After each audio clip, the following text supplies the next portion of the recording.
नमस्ते दोस्तों, pharma notes की इस वीडियो लेक्चर में आप सबों का स्वागत है। आज के इस वीडियो लेक्चर में हम वन लाइनर के पार्ट 29 को डिस्कस करने वाले हैं, जिसमें हम बायोकेमिस्ट्री से, कार्बोहाइड्रेट से ऐसी चीज़ों को डिस्कस करेंगे जो एग्जाम पॉइंट ऑफ व्यू बहुत इंपॉर्टेंट है, हमें पता होना बहुत ज़रूरी है दोस्तों।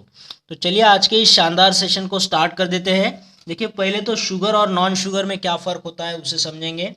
देखिए, शुगर जो है वो थोड़ा क्रिस्टलाइन नेचर का होता है, जबकि नॉन शुगर जो है वो अमारफस होगा। इसे हाथ में लेते से इसका पाउडर है जो है वो स्मूथनेस का अनुभव कराता है। फिर इसके टेस्ट के बारे में बात करेंगे तो शुगर जो है थोड़ा मीठा होता है, स्वीट इन टेस्ट होता है, जबकि नॉन शुगर जो है वो टेस्टलेस होगा। आपने कभी पोटैटो को टेस्ट किया होगा जिसमें स्टार्च होता है, पोटैटो स्टार्च, तो वो टेस्टलेस का अनुभव कराता है। फिर सॉल्युबिलिटी की बात करेंगे तो शुगर जो है वो सॉल्युबल है और नॉन शुगर जो है वो नॉन सॉल्युबल यानी इनसॉल्युबल, ये कोलॉइड फॉर्म करता है वाटर के साथ में, तो ये इनसॉल्युबिलिटी दिखाएगा वाटर में। फिर बात करेंगे इसके एग्जाम्पल की, तो शुगर में जो एग्जाम्पल्स आएंगे मोनोसैकेराइड और ऑलिगोसैकेराइड्स आते हैं इसमें। हमने देखा मोनोसैकेराइड्स के एग्जाम्पल के तौर पर ग्लूकोज, फ्रुक्टोज, मैनोज, गैलेक्टोज जैसे शुगर मोइटी इसमें आएंगे। और ओलिगोसैकेराइड पता है जिसमें 2 से लेकर के 10 तक के मोनोसैकेराइड यूनिट एक दूसरे के साथ ग्लाइकोसाइडिक बॉन्ड से अटैच होते हैं, जिसमें डायसैकेराइड बहुत महत्वपूर्ण तरीके से पढ़ा था, जिसमें मसाला जैसे शुगर मोइटी आएंगे, जैसे म से होगा माल्टोज, सा से होगा सुक्रोज और ला से होगा लैक्टोज जैसे डायसैकेराइड मॉलिक्यूल यहाँ पे आते हैं शुगर मोइटी में। फिर नॉन शुगर के एग्जाम्पल के तौर पर देखिए, इसमें पॉलीसैकेराइड वाले आएंगे जिसमें हमने स्टार्च, ग्लाइकोजन, सेलुलोज जैसे मोइटी को रखा है, तो ये नॉन शुगर होंगे दोस्तों। ठीक है, चलिए स्टार्च को देखते हैं थोड़ा सा अच्छे से। तो स्टार्च जो है ये होमोपॉलीसैकेराइड होगा जो ग्लूकोज के नंबर ऑफ यूनिट से बनता है। इसके 2 कंपोनेंट होते हैं दोस्तों, या तो अमाइलोज होगा और बचा हुआ जो है वो अमाइलोपेक्टिन होगा। तो इन दोनों के मोइटी को समझना बहुत ज़रूरी है एग्जाम पॉइंट ऑफ व्यू। तो यहाँ पे देखिए, अमाइलोज जो है वो स्टार्च का 15 से लेकर के 20% पार्ट बनाता है, और जो बाकी पोर्शन बचा हुआ है वो अमाइलोपेक्टिन से बनेगा, 80 से लेकर के 85% तक का। यानी बड़ा कौन हुआ? अमाइलोपेक्टिन। नाम बड़ा तो उसका परसेंटेज भी बड़ा है। सॉल्युबिलिटी की बात करेंगे तो अमाइलोज जो है वो वाटर सॉल्युबल होगा, जबकि अमाइलोपेक्टिन जो है वो वाटर इनसॉल्युबल होता है। और बात करेंगे स्ट्रक्चर की, तो अमाइलोज में जो ग्लूकोज यूनिट है वो एक दूसरे के साथ में लीनियरली 1,4 ग्लाइकोसाइडिक बॉन्ड से अटैच होते हैं। देखिए 1,4 से अटैच है, तो ये लीनियर होगा, ये अनब्रांच है, कोई ब्रांचिंग इसमें नहीं होगी दोस्तों। ठीक है, अब अमाइलोपेक्टिन की बात करेंगे, इसमें ब्रांचिंग होती है, और जहाँ पे ब्रांचिंग होती है वहाँ पे अल्फा 1,6 ग्लाइकोसाइडिक बॉन्ड बनता है दोस्तों। ठीक है, इसका इसका ग्लूकोज मोइटी का 1 कार्बन और इसका ये 6 नंबर का कार्बन, 1,6 बॉन्डिंग होगी यहाँ पे। और ये जो है ब्लैक कलर में ये 1,4 ग्लाइकोसाइडिक बॉन्डिंग होंगी। ठीक है, तो ये इसमें फ़र्क होता है अमाइलोज और अमाइलोपेक्टिन में। से थोड़ा सा याद रखने की कोशिश के लिए एक ट्रिक बनाई है, जो अमाइलोपेक्टिन में पी आता है ना, पी से पेड़ को याद रखिएगा। पेड़ बड़ा होता है तो 80 से 85% ज़्यादा पोर्शन इसका होगा। पेड़ जो है वाटर में इंसॉल्युबल ही होता है, और पेड़ की बहुत सारे ब्रांचेस भी होती है, तो इससे थोड़ा सा याद रहेगा दोस्तों। फिर बात करेंगे स्टार्च के हाइड्रोलिसिस की, स्टार्च के ब्रेकडाउन की यहाँ पे बात करेंगे, जिसमें भी बहुत सारे इंपॉर्टेंट पॉइंट्स हमें मिल जाते हैं। देखिए, स्टार्च जो है ना, इसे ब्रेक करने के लिए या तो डाइल्यूट हाइड्रोक्लोरिक एसिड लगेगा या फिर अमाइलेज जैसे एंजाइम लगते हैं। अमाइलेज कहाँ होता है?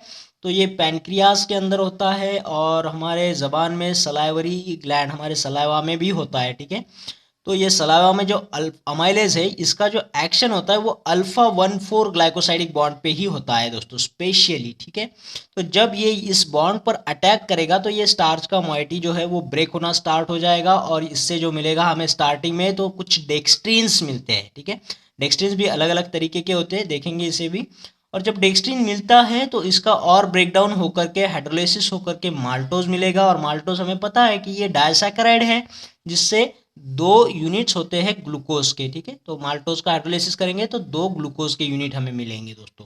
तो ये नंबर ऑफ ग्लूकोज मोइटी से क्या बनता है? स्टार्च बनता है। तो ये पॉलीसैकेराइड किसका है? ग्लूकोज का है, इसीलिए ये होमोपॉलीसैकेराइड होगा दोस्तों। अब यहाँ पे अलग अलग तरीके के डेक्सट्रीन होते हैं, तो उनको देखेंगे। देखिए, ये अमाइलोडेक्सट्रीन हो सकता है, इरिथ्रोडेक्सट्रीन हो सकता है, एक्रोडेक्सट्रीन हो सकता है। अब इसे पहचानने के लिए टेस्ट भी है जो आयोडीन के साथ में दिया है।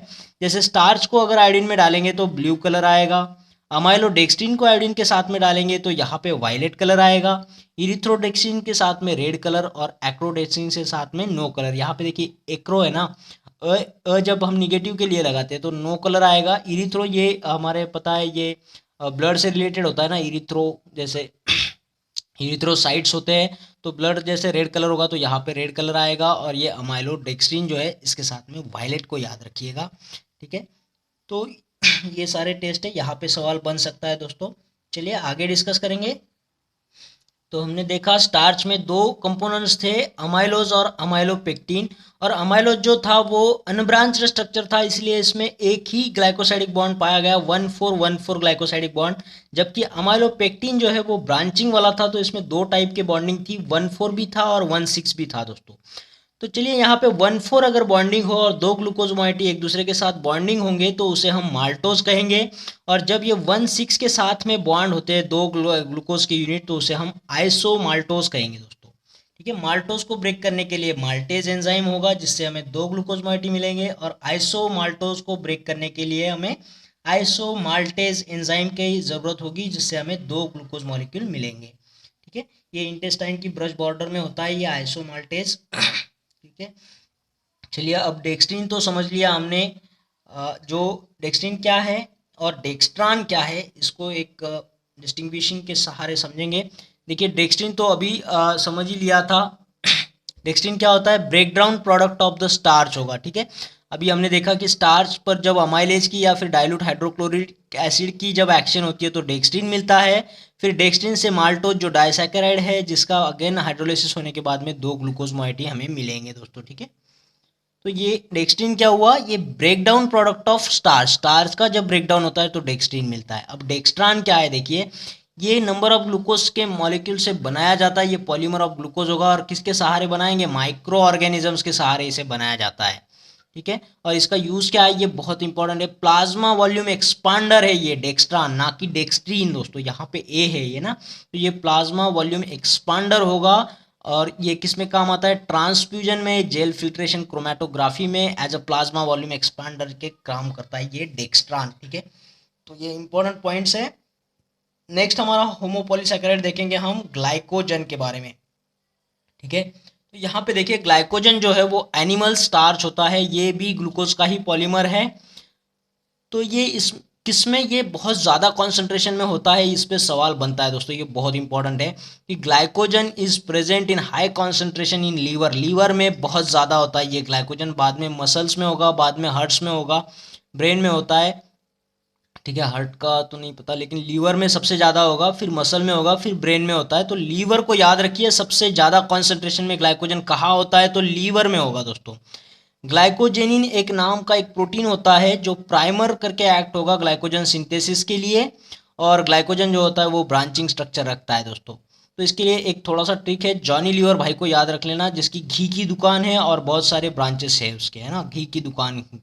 तो यहाँ से लीवर से हम याद रखेंगे कि लीवर में ये घी यानी ग्लाइकोजन का लेवल बहुत ज़्यादा होता है, और घी की दुकान जो है इसकी, इसके बहुत सारे ब्रांचेस है शहर में, तो ये ब्रांचिंग का वाला भी स्ट्रक्चर रखेगा दोस्तों।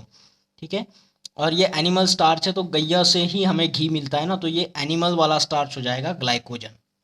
ठीक है, नेक्स्ट बात करेंगे यहाँ पे सेल्यूलोज की। तो जैसे ग्लाइकोजन एनिमल स्टार्च हुआ, तो सेल्यूलोज जो है वो प्लांट्स में होता है, और सेल्यूलोज का जब हाइड्रोलिसिस होगा तो यहाँ से हमें डाइसैकेराइड मिलता है, जिसका नाम होता है सेलोबायोस करके। और सेलोबायोस का हाइड्रोलिसिस होने पर हमें दो ग्लूकोज मोइटी मिलेंगे। तो यहाँ पे याद रखिएगा, सेल्यूलोज जो है वो प्लांट में मिलता है, जिसमें हाइड्रोलिसिस पर डाइसैकेराइड जो है सेलोबायोस, जिससे हमें दो ग्लूकोज की यूनिट मिलने वाले हैं। ठीक है, और हाँ दोस्तों, हमारे फार्मा नोट्स की जो PDF मेंबरशिप है उसे आज ही ज्वाइन करना है। उसके लिए आपको 1,000 रुपीज़ कंट्रीब्यूट करने होते हैं, लेकिन यहाँ पे जो कोरोना एपिडेमिक्स चल रहा है उसकी वजह से, जो लॉकडाउन चल रहा है उसके लिए हमने यहाँ पे 50% का डिस्काउंट रखा है। तो आपने मात्र 500 रुपये को हमारे चैनल के लिए सब्सक्राइब कंट्रीब्यूट करना है, और बाय पेटीएम या फिर फ़ोनपे से हमारे इस मोबाइल नंबर को यूज़ करके 8087339648 पर। और कोई भी क्वेरी के लिए आप हमें इसी नंबर पर व्हाट्सअप भी कर सकते हैं। और जैसे आपका कंट्रीब्यूशन हो जाता है, आपको हमारे टेलीग्राम चैनल से लिंक किया जाएगा, जहाँ पे आपको ये सारा PDF मटेरियल मिलता रहेगा दोस्तों। ठीक है, तो चलिए अगले पॉइंट्स को डिस्कस करेंगे। देखिए इन्यूलिन है अगला होमोपॉलीसैकेराइड, तो इसे याद रखिए, बहुत इंपॉर्टेंट है ये फ्रुक्टोज का पॉलीमर होता है, इस पे भी सवाल बनता है।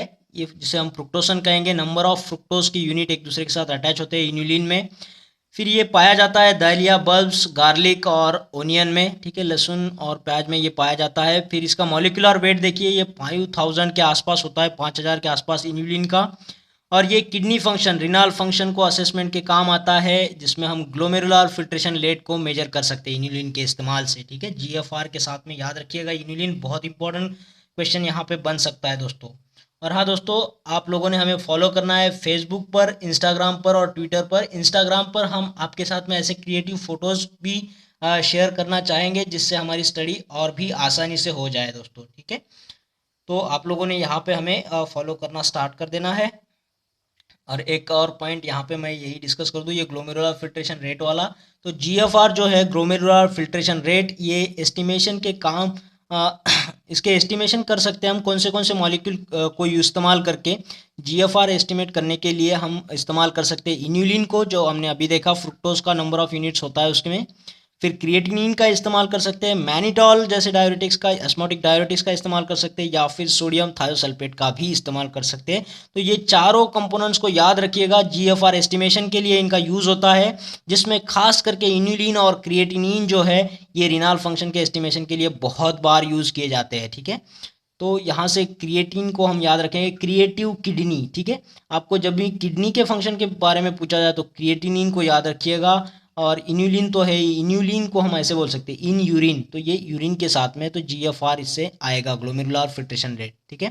ग्लोमेरुलस होता है ना, वो नेफ्रॉन का पार्ट होता है किडनी के अंदर, जो फंक्शनल यूनिट होता है किडनी का, जो नेफ्रॉन होता है उसका एक यूनिट होता है ग्लोमेरुलस करके। उसके बाद में प्रॉक्सिमल ट्यूब्यूल होगा, प्रॉक्सिमल कलेक्टिव ट्यूब्यूल, उसके बाद में कलेक्टिंग डक्ट होता है लास्ट में, उसमें लूप ऑफ हेनले ऐसे स्ट्रक्चर होते हैं, PCT DCT loop of Henle करके। तो उसमें एक ग्लोमेरुलस होता है, जहाँ से हम ये जीएफआर का रेट कैलकुलेट करते हैं दोस्तों। तो याद रखिए इनुलिन और क्रिएटिनिन को जीएफआर के साथ ही में मैनिडॉल और सोडियम थायोसल्फेट जैसे, तो ऑप्शन से आप सही जवाब क्लिक कर ही दोगे दोस्तों। तो ठीक है दोस्तों, इस वीडियो में इतना ही। आशा करता हूँ आपको ये वीडियो अच्छा लगा होगा, पसंद आया होगा, और अगर ऐसा हुआ है तो इस वीडियो को लाइक करना है, शेयर करना है, और कमेंट बॉक्स में कमेंट जरूर करना है दोस्तों। और उन लोगों से मेरा रिक्वेस्ट है जिन्होंने अभी तक चैनल को सब्सक्राइब नहीं किया है, चैनल को सब्सक्राइब कर देना है, उसके बाद आने वाले बेल आइकन को भी क्लिक करना है।